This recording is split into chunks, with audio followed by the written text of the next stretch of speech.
और अन्य पार्टियों के जो सुरेंद्र जी से आग्रह करूंगा कि माला पहना करके हम सब आपका अभिनंदन करें, अभिवादन करें।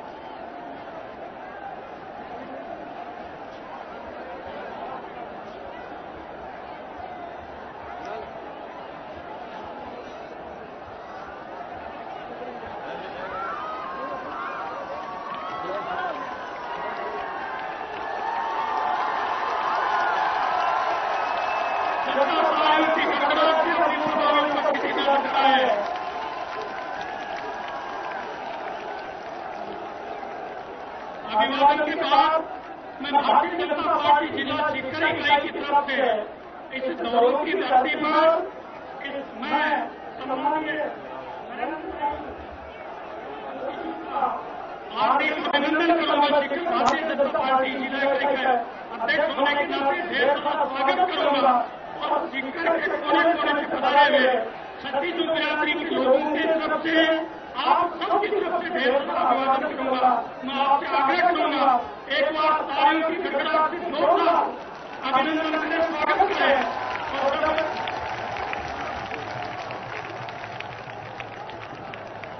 जब नरेंद्र भाई मोदी बोले तो हम इसमें शांति का परिचय देंगे। हमारा एक एक कार्यकर्ता इतनी शांति से सुनेगा, एक एक वाक्य में वो जान होगी जो इस भारत की तस्वीर बदलेगी। भारत को प्रभावी रूप से हम सबको एक दिशा देने का काम होगा। गरीब का हित होगा, आदमी का हित होगा। मैं सम्मानीय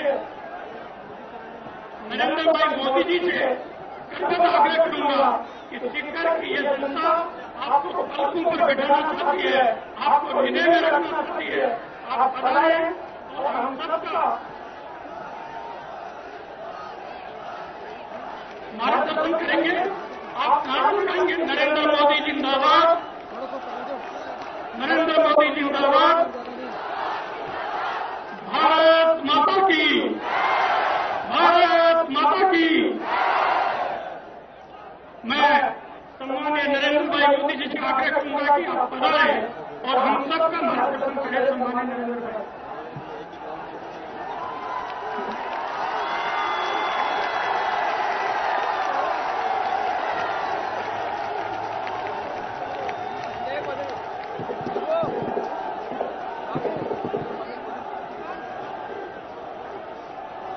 भारत माता की।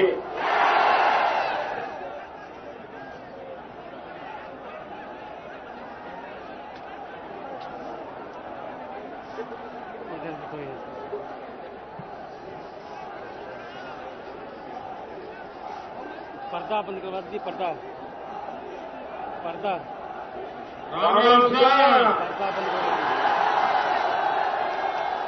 राम राम सर।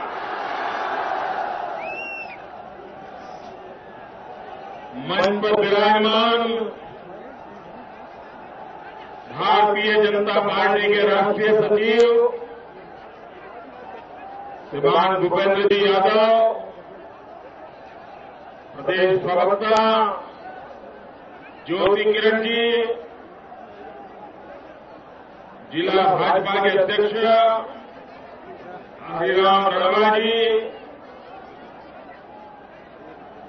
श्रीमान सुभाष महारिया जी, श्री प्रेम सिंह बाजोर जी, श्रीमान रतन जलदारी जी, श्रीमान गोवर्धन प्रधान जी, श्रीमान जावर सिंह, श्रीमान हरीश जी, श्रीमान मधुसूदन जी, श्रीमान बंशीधर जी, मंच पर विराजमान भाजपा के सभी वरिष्ठ महानुभाव,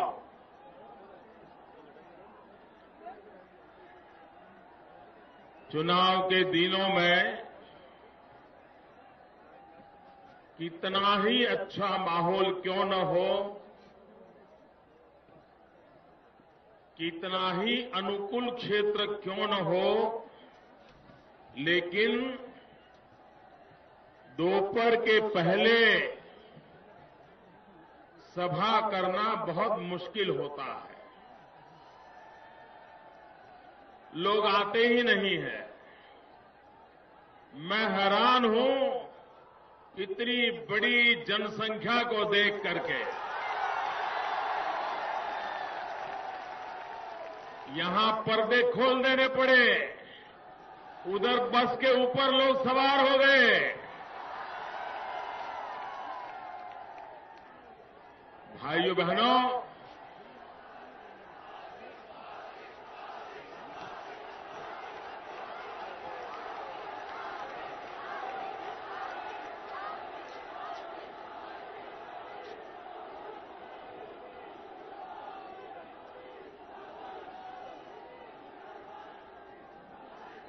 चुनाव के दिनों में सुबह 10-11 बजे ऐसा दृश्य देखना ये अपने आप में बहुत बड़ा सौभाग्य होता है।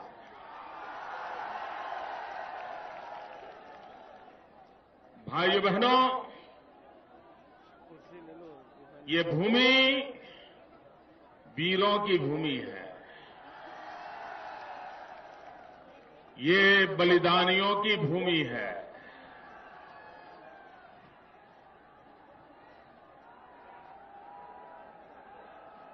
मैं यहां की वीर माताओं को प्रणाम करता हूं, जिन वीर माताओं ने वीरों को जन्म दिया है।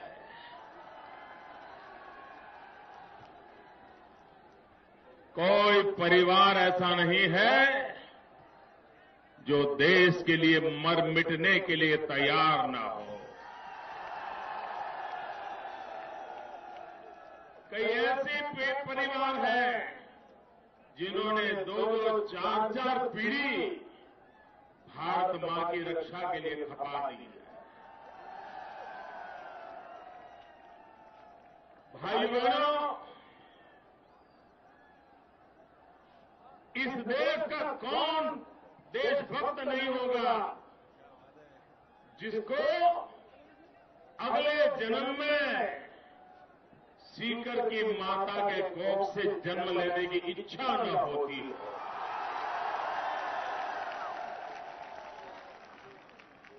ऐसी वीर माताओं की भूमि है और इसलिए मैं फिर एक बार यहां की वीर माताओं को प्रणाम करता हूं और भारत मां के लिए बलिदान हुए उन शहीदों को प्रणाम करता हूं और आज सीमा पर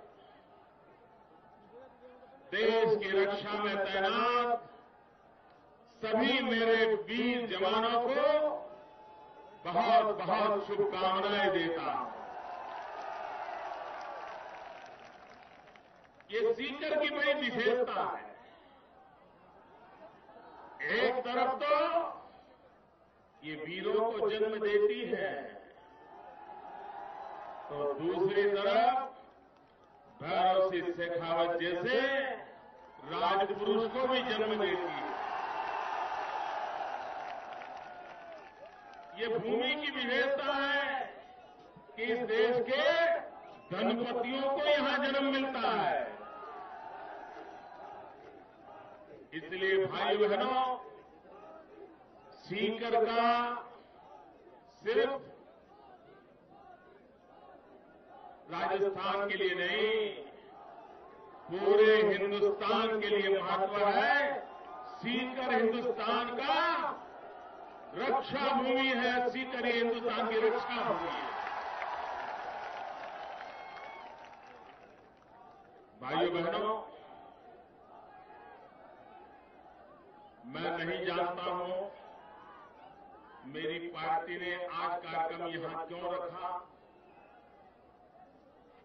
मैं ये भी नहीं जानता हूं कि कांग्रेस पार्टी ने कल यहां कार्यक्रम क्यों रखा।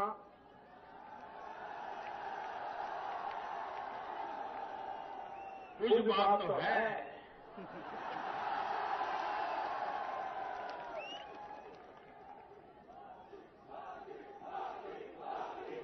भाइयों बहनों,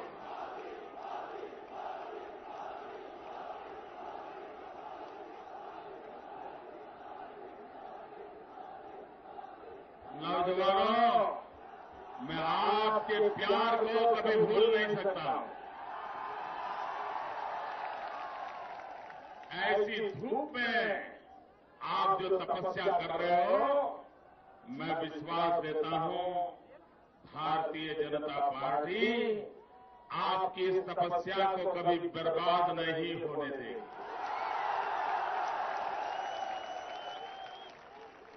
हिंदुस्तान की राजनीति में कोई एक जिला सबसे ज्यादा राजनीतिक स्थितियों को समझने की ताकत रखता है। हर इंसान की भीतर चाणक्य बुद्धि है, वो जिला सीकर है। आप देख लीजिए पूरा इतिहास, जब जब हिंदुस्तान में परिवर्तन आया है, तब सीकर कभी पीछे नहीं रहा है। कोई कल्पना कर सकता है चौधरी देवीलाल जी को यहां से जीता दे? ये इसलिए कर सकता है ये जिला, उसको राजनीति की हवा कहां जा रही है उसका पता औरों को चले उससे 1 साल पहले चल जाता है। और इस बार सीकर को पूरा मालूम है राजस्थान में क्या होना है, ये भी पता है, और आने वाले 2014 के चुनाव में क्या होने वाला है वो भी सीकर को मालूम है।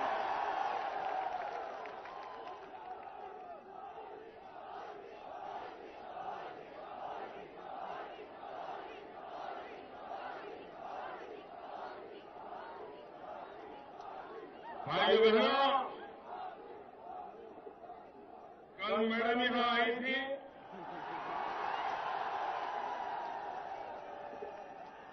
वो पूछ रही थी आप लोग 5 साल कहां थे? मैडम विपक्ष को पूछ रही है आप लोग 5 साल कहां थे?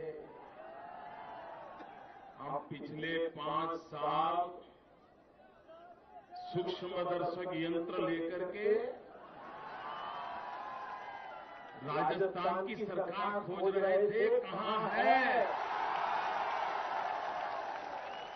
कहां खो गई है, किस कोने में छिप गई है।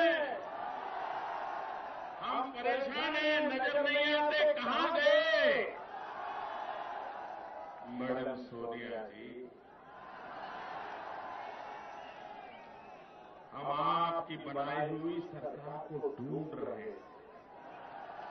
हमें नहीं, पूरा राजस्थान ढूंढ रहा था, और आज तो पूरा हिंदुस्तान ढूंढ रहा है दिल्ली में सरकार है कि नहीं है।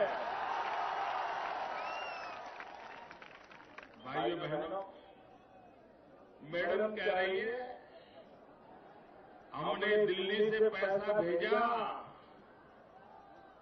और राजस्थान विकास की दौड़ में आगे निकल गया। भाइयों बहनों, ये मैडम की बात में आपको भरोसा है? ये मीडिया वालों को समझ में आया, ऐसे बोलो जरा। ये मैडम की बातों में आपको कोई भरोसा है? कल की उनकी सभा की बात के एक भी आपके गले उतरी? अगर सीकर की जनता के गले नहीं उतरी तो हिंदुस्तान की जनता के गले कभी नहीं उतर सकते। भाइयों बहनों, आप मुझे बताइए, आप मुझे जवाब देंगे? सबके सब देंगे? ये बहनें भी देंगी, वो पूछे स्टेडियम में ऊपर बैठे वो भी देंगे, वो बालकनी वाले भी देंगे। अच्छा ये बताओ भैया, अगर गुजरात में कोई अस्पताल में बनाता हूं तो क्या वो मोदी के जेब से पैसे आते हैं क्या? अगर मैं गुजरात में कोई स्कूल बनाता हूं तो मोदी के जेब से पैसा आता है क्या? वो पैसा किसका है? वो पैसा किसका है? जनता जनार्दन का है कि नहीं है? भाइयों बहनों, ये दिल्ली से जो लोग आते हैं वो ये कहते हैं हमने पैसे दिए, हमने पैसे दिए। ये पैसे किसके हैं? क्या भाइयों बहनों, जनता जनार्दन के पैसों पर जो बैठ गए, जो जिन पर रुपये खाने का पूरी पार्टी पर कितने कितने आरोप लगे हैं। और मैडम सोनिया जी, मैं जरा आपको एक दो सवाल पूछना चाहता हूं। मैं जानता हूं आप और आपका परिवार का कोई व्यक्ति जनता के सवालों का जवाब देते ही नहीं। पिछले 60 साल में आपने किसी को जवाब नहीं दिया। आप जवाब मुझे भी नहीं देंगे, मुझे मालूम है। आप हमें जवाब दो या ना दो, सीकर की जनता इस बार आपको जवाब देने वाली है। मैडम सोनिया जी, यहां कैसी सरकार चली, जरा नमूना पेश कर रहा हूं।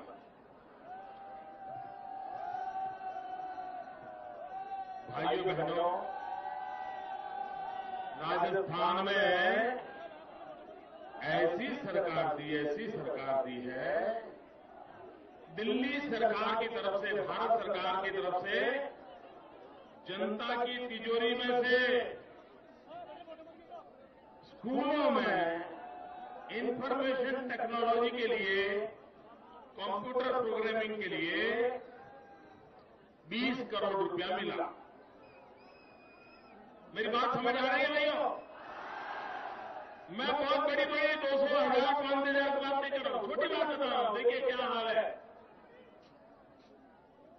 स्कूलों के अंदर। बच्चों को आधुनिक विज्ञान सीखने को मिले, टेक्नोलॉजी सीखने को मिले, कंप्यूटर सीखने को मिले, इंफॉर्मेशन टेक्नोलॉजी मिले, इसके लिए दिल्ली की उनकी अपनी सरकार, और जिस सरकार पर मैडम सोनिया जी का बहुत प्रेम है, सिर्फ 20 करोड़ रुपया भेजा। और इनकी हालत देखो, 5 साल में 20 करोड़ में से सिर्फ 4 करोड़ 77 लाख रुपया खर्च कर पाए। क्या ये अच्छे काम की निशानी है? ये काम करने वाली सरकार का काम है? ये दावा कर सकते हैं कि उन्होंने अच्छी सरकार चलाई?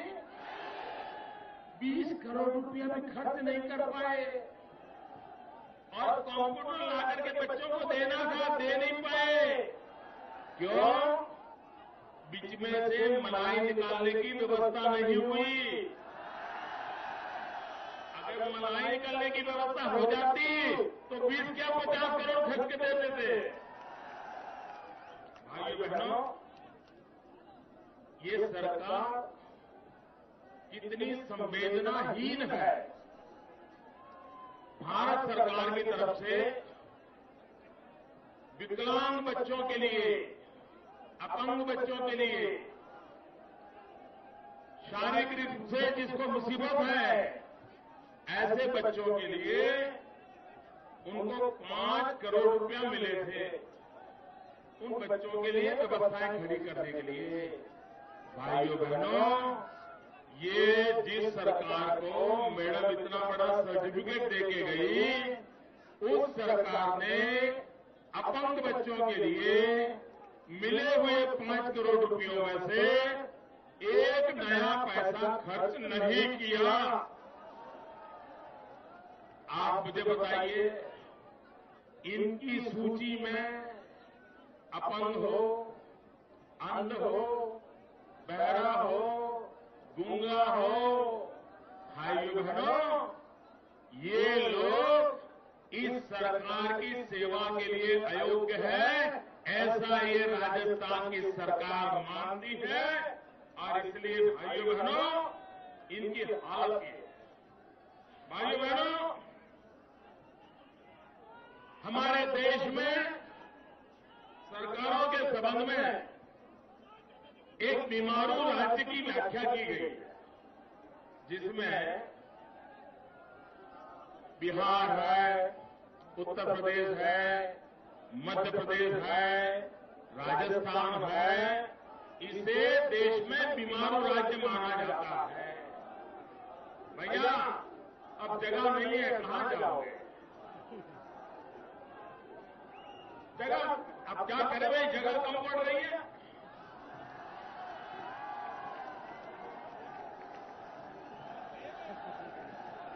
आप मुझे देख नहीं पाते होंगे, लेकिन सुनिए जरूर, क्योंकि अब आगे बढ़ने की कोई संभावना नहीं भैया।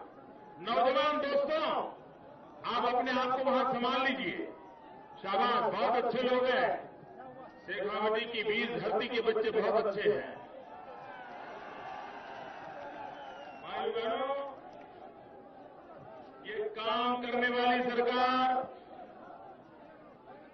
मध्य प्रदेश में शिवराज जी की सरकार ने मध्य प्रदेश के माथे पर बीमारू राज्य का कलंक था, वो मिटा दिया। मध्य प्रदेश का विकास किया। क्या भाइयों बहनों, राजस्थान के माथे पर से कलंक मिटाना है? राजस्थान के माथे से बीमारू का कलंक मिटाना है? क्या ये सरकार मिटा सकती है? भाइयों बहनों, आप भाजपा सरकार को अवसर दीजिए। 5 साल के भीतर भीतर राजस्थान के माथे पर से बीमारू का कलंक मिटाने का मैं आपको वादा करता हूं।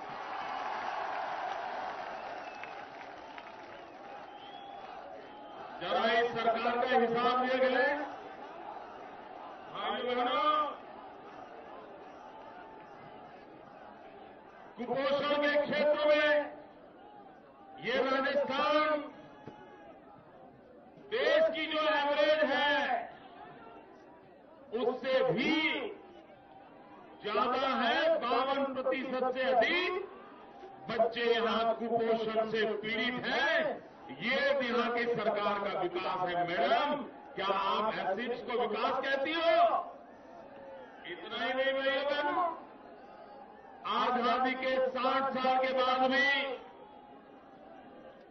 राजस्थान में 100 में से 50 महिलाएं भी शिक्षित नहीं है। मैडम सोनिया जी, जिस राज्य में 52% महिलाएं अशिक्षित हो, क्या आप उसे राज्य का भला हुआ ऐसा कहोगी? भाइयों बहनों, हिंदुस्तान में बाल मृत्यु, सरेराश देश में जो बाल मृत्यु होता है, उससे राजस्थान में बाल मृत्यु डबल होता है, डबल। क्या जहां पर बच्चे मरने के बाद मर रहे हैं, जन्मने के तुरंत बाद मर रहे हैं बच्चे, क्या मैडम सोनिया जी आप उसके विकास कहती हो? भाइयों बहनों, आज भी राजस्थान की मां बहनें, वीर बेटों को जन्म देने वाली मेरी मां बहनें, उनको अगर शौचालय जाना है तो रात के अंधेरे का इंतजार करना पड़ता है। इज्जत के खातिर वो दिन में खुले में शौचालय नहीं जा सकती। आज के राजस्थान में मैडम सोनिया जी सिर्फ 20% घर ऐसे हैं जिसमें शौचालय है, माताओं बहनों की इज्जत की व्यवस्था है। 80% घरों में मां बहनों के लिए कष्ट झेलना पड़ता है। मैडम सोनिया जी, आज भी राजस्थान में ढेर सारे गांव ऐसे हैं जहां बिजली का नामो निशान नहीं है। भाइयों बहनों, अगर ऐसी सरकार रही तो राजस्थान का कभी भला होने वाला नहीं। भाइयों बहनों, भाइयों बहनों,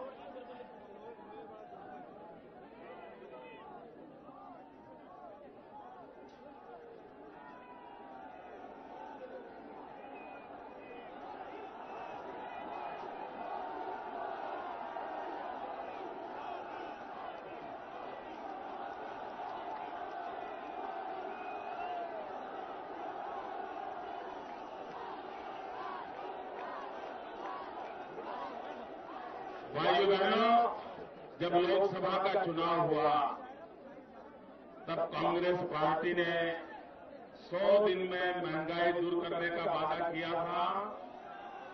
जरा सबके सब मुझे जवाब दीजिए, 100 दिन में महंगाई दूर करने का वादा किया था। 100 दिन में महंगाई दूर करने का वादा किया था। महंगाई घटी, महंगाई गई। भाइयों बहनों, कांग्रेस पार्टी ने वादा खिलाफी की या नहीं की? कांग्रेस ने वादा तोड़ा कि नहीं तोड़ा? आप कांग्रेस से नाता तोड़ोगे?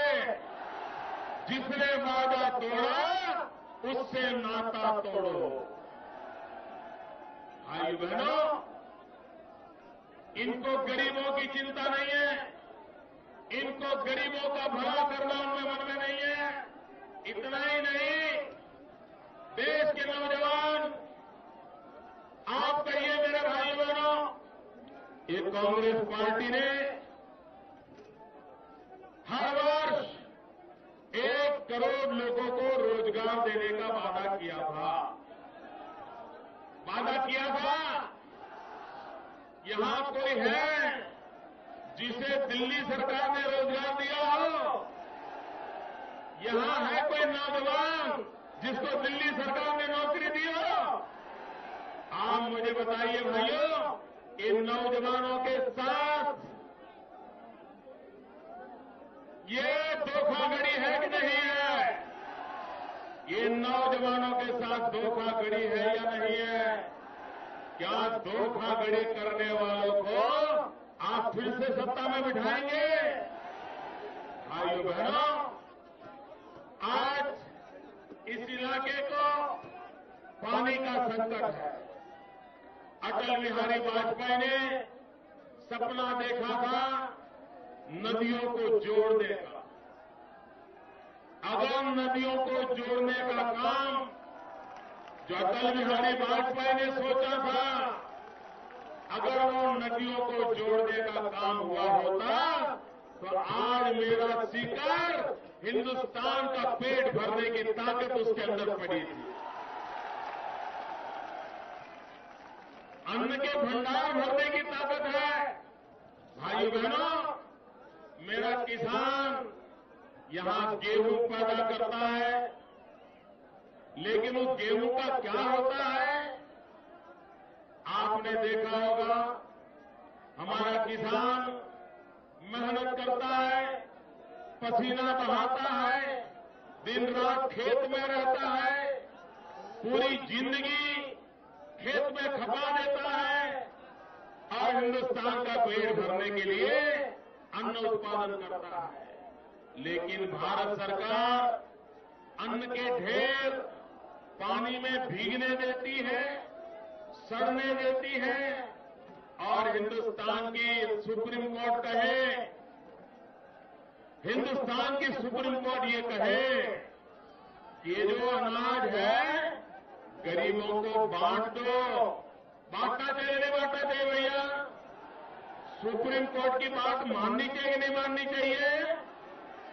ये दिल्ली की सरकार ने नहीं माना और रेलवे प्लेटफॉर्म पर हजारों टन गेहूं भीगते रहे, सड़ते रहे, बर्बाद होते रहे, मेरे किसान जिसने इतनी मेहनत करके अन्न पैदा किया, वो जब बर्बाद होता होगा उसे कितनी पीड़ा होती होगी। इतना ही नहीं, ये दिल्ली सरकार ने क्या किया आपको बताओ, आप हैरान हो जाओगे भैया। दिल्ली सरकार ने क्या किया, वो जो सड़े हुए गेहूं थे वो सड़ने दिए और सड़ने दिए, और बाद में शराब बनाने वाली कंपनियों को 80 पैसे के भाव से बेच दिए। क्या ये गरीबों का भला करने का कार्यक्रम है? और भाइयों बहनों, ये आजकल कहते हैं, कल मैडम सोनिया जी आई और कह रही थी कि हमने ये कानून बनाया, हमने वो कानून बनाया, हमने ढिकना कानून बनाया, हमने फलाना कानून बनाया।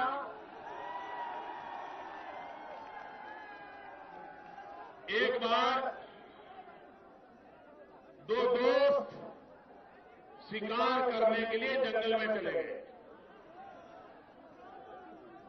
गाड़ी लेकर के निकले, रात रात घूमते रहे, लेकिन शिकार मिल नहीं रहा, तो थक गए थे। तो वो गाड़ी से उतरे और ऐसे ही जरा हल्का फुल्का होने के लिए उतर करके 25-50 कदम ऐसे चलने लग गए। इतने में उनके और गाड़ी के बीच में शेर आकर के खड़ा हो गया। ये गए थे तो शिकार करने के लिए, लेकिन जब शेर को देखा तो करे क्या, क्योंकि उनकी बंदूकें तो जीप में पड़ी थी। सुनो भैया सुनो, आप भैया आपके नारे मेरे तक पहुंच गए हैं, आपका प्यार मेरे सराखों पर। अब मैं बोलूं, आप कहें तो बोलो, ये जो टोली है ना वो कहे तो बोलूं, आप नहीं कहेंगे नहीं बोलूंगा। मैं लोकशाही में विश्वास करता हूं, आप कहेंगे तो जरूर बोलूंगा। बोलो, आप मेरी मदद करेंगे तो प्लीज। नारे बहुत दिए दोस्तों, बहुत प्यार दिया आपने, थैंक यू दोस्तों, थैंक यू। भाइयों बहनों, शेर सामने आके खड़ा हो गया। उनके जो बंदूकें थी वो गाड़ी में पड़ी थी। अब करे क्या, तो वो दो लोगों ने क्या किया, अपनी जेब में से पिस्तौल का राइफल निकाला और लाइसेंस निकाला और शेर को दिखाया, देखो मेरे पास लाइसेंस है। मुझे बताइए भैया, क्या लाइसेंस से वो बच सकते थे क्या? शेर को लाइसेंस देख करके चुप रहेगा क्या? ये कांग्रेस पार्टी भी, आप भूखे हो चिंता मत करो, ये कानून है देख लो। आप बीमार हो चिंता मत करो, ये कानून है देख लो। ये क्या कानून का मजाक उड़ाया है? मैं जरा कांग्रेस वालों को पूछना चाहता हूं, जब बाबा साहब आंबेडकर ने भारत का संविधान बनाया, आप मुझे नौजवान बताइए, क्या भारत का संविधान हमें भूखा रखने का कानून बनाया है क्या? हमें अनपढ़ रखने का कानून बनाया है क्या? हमें बीमार रहने का कानून बनाया है क्या? भारत के संविधान में सारे कानून पड़े हुए हैं। ये जनता की आंख में धूल झोंकना बंद कर दीजिए। आप अपने कर्तव्यों को निभा नहीं रहे हो। 60 साल से देश को तबाह करके रखा है और आपकी बातों में देश आने वाला नहीं है। भाइयों बहनों, कल शाम को प्रचार अभियान समाप्त हो जाएगा। 1 तारीख को कमल के निशान पर बटन दबाकर भारतीय जनता पार्टी को भारी बहुमत से विजयी बनाइए। और मैं फिर एक बार शेखावटी की धरती, सीकर की धरती, वीर माताओं की धरती, मैं आपको नमन करता हूं और मुझे विश्वास है वसुंधरा राजे जी के नेतृत्व में राजस्थान नए ऊंचाइयों को पार करेगा। भारत माता की।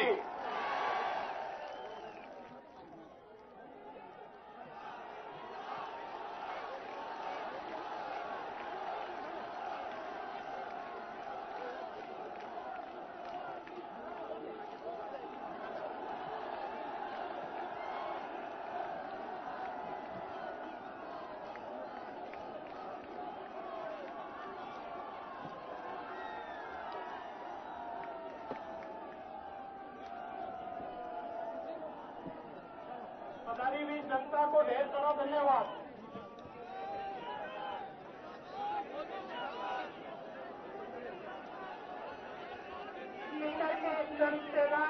हिंदुस्तान की राजनीति के स्टेज को सुनने के लिए बहुत बहुत शुक्रिया, बहुत बहुत आभार। दोस्तों, इस 2 जून को 1 तारीख को मत पत्रक के माध्यम से मत पेटी तक पहुंचा देना। 8 दिसंबर को 8 विधायक स्पीकर की नकदी से वसुंधरा जी को सीएम बनाने के लिए जाएंगे। आप सभी से आग्रह रहेगा, गेट थोड़े संकड़े हैं, थोड़ा सा धैर्य रखना, आराम से निकलना।